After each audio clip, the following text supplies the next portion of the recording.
বা গণহত্যাকারী হাসিনা, অর্থ পাচারকারী হাসিনা, তার দল এবং সে প্রায়শই বলে বাংলাদেশে আসবে, বাংলাদেশের কর্মসূচি সামনে 16 এবং 18 ফেব্রুয়ারি তার নিষিদ্ধ দল ছাত্রলীগ কর্তৃক হরতাল ডেকেছে। এর মধ্যে আরও অবরোধ আছে, লিফলেট বিতরণ আছে এবং আমরা ইতিমধ্যে দেখেছি বাহাউদ্দিন নাসিম এবং আরাফাত এবং এই শেখ হাসিনা নিজে তারা বলেছেন যে 26শে মার্চের মধ্যে এসে তারা 26শে মার্চ আপনার কর্মসূচি পালন করবে। আসলে বিষয়টা হচ্ছে কি যে আপনার ইমানদারের কথা শুনেছেন। এখন বাংলাদেশের 93% মানুষ ইমান আনে আল্লাহ রসুল তাদের উপরে, কোরআনের উপরে, ইসলামের উপরে।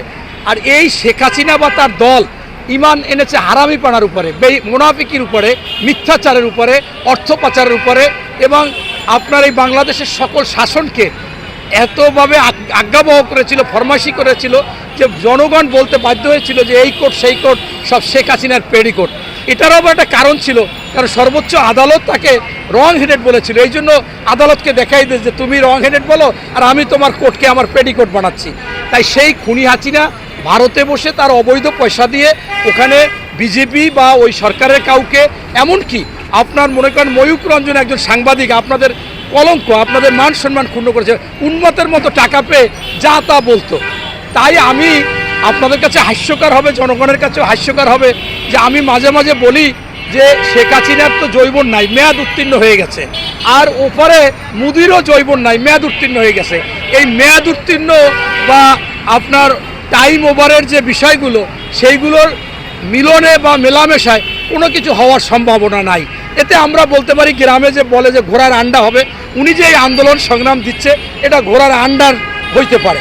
আপনার দেখেন যে বাংলাদেশে আপনার একজন লোক বিশ্বে পালিয়ে গেছে, এখন সব জায়গায় প্রচলিত আছে। ইতিহাস ঘেটে দেখা যায় লক্ষণ সেন একবার পালিয়েছিল, অথচ শেখ হাসিনা এইবার তো পালাইছে, মানুষ বিশ্বে সবাই জানছে। এর আগেও কিন্তু সে 2বার পালিয়েছে। একবার পালিয়েছিল 1/11-এর সময়।